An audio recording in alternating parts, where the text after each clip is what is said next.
Hello everyone, welcome to GChem classes. So today it is I'm not taking any class, but it is very much important. Okay, whatever class you have gone through, everything will be like how to manage time management and how to appear in exam. That thing I'm going to discuss it. I won't take much of your time. Okay, मैं आपका ज़्यादा time नहीं लूँगा आज. सिर्फ मैं आपको just कुछ इंपॉर्टेंट पॉइंट्स बता देता हूँ. ये सारे चीज़ आपको पहले से ही पता रहता है क्योंकि आजकल के जनरेशन के बच्चे हैं पहले जनरेशन से बहुत ज़्यादा एडवांस होते हैं ना. तो ज़्यादातर आप लोग मोबाइल में ही रखते हैं एडमिट कार्ड वगैरह, फ़ोटो वगैरह सब कुछ. लेकिन एग्ज़ाम के पहले एटलीस्ट जो है आप हार्ड कॉपी ले लीजिएगा, है ना. तो हम जो आज डिस्कस कर रहे हैं आपका 20 फरवरी को है, रविवार को है. कम से कम सुबह उठ जाइएगा एग्ज़ाम देने के लिए, ठीक है. एडमिट कार्ड ले लीजिएगा, हार्ड कॉपी में ले लीजिएगा एडमिट कार्ड, है ना. मतलब अच्छा क्वालिटी का प्रिंट करा लीजिएगा. फ़ोटोज़ भी ले लीजिएगा साथ में, है ना. फ़ोटोज़ वो पेस्टिंग वाला फ़ोटो ले लीजिएगा. मतलब होता है ना फ़ोटो के पीछे एक पेस्ट जैसा लगा हुआ रहता है जिसको सिर्फ निकाल दिए और पेस्ट कर दिए, वो रहेगा तो ज़्यादा बेटर है. अदरवाइज़ वो ग्लू भी प्रोवाइड करेंगे. आईडी प्रूफ एक ले लीजिएगा. बेटर आप अपना आधार कार्ड ही ले लीजिए, है ना. सबसे अच्छा है आधार कार्ड ले लीजिए, करेक्ट. उसके बाद फिर पेन एक ले लीजिएगा. पेन लीजिएगा तो ट्रांसपेरेंट टाइप का पेन लीजिएगा, है ना.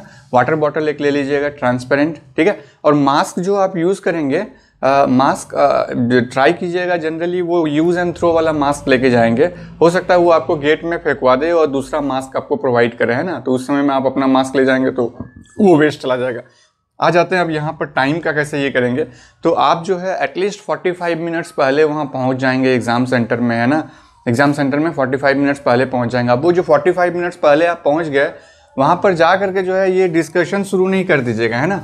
डिस्कशन से बच के रहिएगा क्योंकि अननेसेसरी डिस्कशन की ये आने वाला है, ये जो एजम्पशन होता है ना कि ये क्वेश्चन आने वाला है, ये इंपॉर्टेंट वो इंपॉर्टेंट है. देखिए वहाँ सब एग्ज़ाम देने के लिए आए हैं, किसी को कुछ नहीं पता है कौन सा इंपॉर्टेंट क्वेश्चन है, करेक्ट. सो जो आप पढ़ के आए हैं बिलीव कीजिए आपने बहुत अच्छा करके आए हैं. अब आपको जाकर के एग्जाम सेंटर में लिखना है. उसके पहले कोई डिस्कशन नहीं, कोई क्वेश्चन से. हाँ, अगर आपको पढ़ना है तो आप क्या कर सकते हैं, फॉर्मूला शीट्स लेके जाइए या 1 पेजर जो मैंने आपको बोला था कि 1 पेज में आप लिख के रखिए, उसको सिर्फ देखते जाइए, है ना. किसी एक पार्टिकुलर पॉइंट में ज़्यादा कंसंट्रेट नहीं करना है, बस ओवरव्यू लेते जाइए, पेज को पलटते जाइए, बस इतना कर सकते हैं आप, है ना. उससे ज़्यादा इंटेंस स्टडी नहीं करेंगे उस दिन, है ना.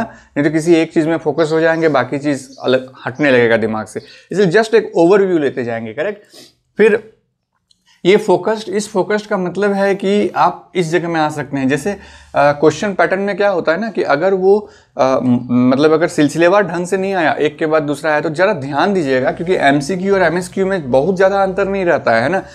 एमसीक्यू में एक आंसर सेलेक्ट करना होता है, एमएसक्यू में एक से अधिक होता है. अगर मान लेते हैं एमएसक्यू का क्वेश्चन आप सॉल्व कर रहे हैं, अब एग्जाम का प्रेशर रहता है ना, आप क्वेश्चन सॉल्व कर रहे हैं, ध्यान नहीं देते हैं कि कब पार्ट ए से पार्ट बी में शिफ्ट हो चुका है आपका क्वेश्चन पेपर और पार्ट बी में एमएसक्यू है. आपने सोचा कि ये एमसीक्यू है, किसी एक को टिक मारते हुए आगे बढ़ते जा रहे हैं, लेकिन यहाँ तो एक से ज़्यादा आंसर होने वाली है. तो जरा सा वहाँ ध्यान दीजिएगा, है ना. एग्जाम दे रहे हैं साथ में फोकस्ड भी रहिएगा कि हम वेदर हम एमसीक्यू सॉल्व कर रहे हैं या एमएसक्यू सॉल्व कर रहे हैं ना, वो बहुत इंपॉर्टेंट है. अदरवाइज क्या होगा ना कि आप एक एक क्वेश्चन को सॉल्व करते जाएंगे और एमएसक्यू आपका गलत हो जाएगा, है ना. दो इसमें नेगेटिव मार्किंग नहीं है, लेकिन मार्क्स तो उठाना है ना उसमें से. क्यों नेगेटिव मार्किंग नहीं है तो क्यों हम उसको गलत करेंगे, है ना. ठीक है. और फाइनली एग्जाम जब आपको लग रहा है कि अब हमसे अब नहीं बनेगा, क्वेश्चन हो गया है, तो पार्ट ए में नेगेटिव मार्किंग है ना, तो पार्ट बी और पार्ट सी में एक भी क्वेश्चन नहीं छोड़ना है, ठीक है. पार्ट बी एमएसक्यू में और एनएटी टाइप क्वेश्चन में एक भी नहीं छोड़ना है. जो भी आपको लग रहा है कि उसका नियरेस्ट आंसर होना चाहिए वो करते जाइए, है ना, उसको भरते जाइए. और एक चीज़ याद रखिएगा, जब आप एनएटी टाइप क्वेश्चन सॉल्व कर रहे हैं तो डेसिमल पॉइंट का ख्याल रखिएगा. वो जितना डेसिमल पॉइंट में मेंशन किया हुआ है उतने ही डेसिमल पॉइंट में कीजिएगा, है ना. और अगर नियरेस्ट इंटीजर बोला है तो ट्राई कीजिएगा बिना डेसिमल का लिखेंगे, और अगर डेसिमल लिख भी रहे हैं तो 1 डेसिमल तक करेंगे, है ना. अगर नियरेस्ट इंटीजर लिखा हुआ है तो 1 डेसिमल तक करेंगे या फिर डेसिमल नहीं लगाएंगे, है ना, अगर जरूरत पड़ा तो, ठीक है.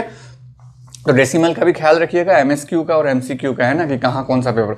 ऐसे एनएटी आएगा तो वहाँ तो आपको वो प्रॉब्लम नहीं होगी, लेकिन वहाँ डेसिमल का ध्यान रखना है. और एमसीक्यू और एमएसक्यू में आपको देखना होगा कि एक से ज़्यादा अगर आंसर वो ले रहा है तो वो एमएसक्यू है ना, वो ध्यान रखिएगा.